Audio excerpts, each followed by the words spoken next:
গ্রামে জাতি সাপের বাচ্চা ধরা পড়েছে। এই দেখেন দাঁড়ায় সাপ, সাপ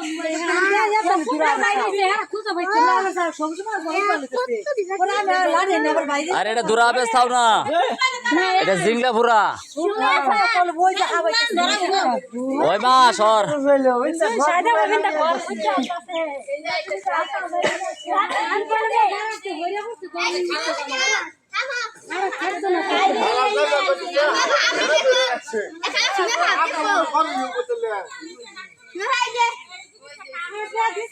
এই যে মা কো এই যে হাফ দেখছো, এই যে জুতা ছাড়া যে আনাছে কানা চড়, এই যে দেখো দেখছো, এই যে লড়তাছে হাফ, কামড় দিব হাফ, এটা জিংলা পুরা হাফ, এটা বিষাক্ত হাফ, কামড় দিব।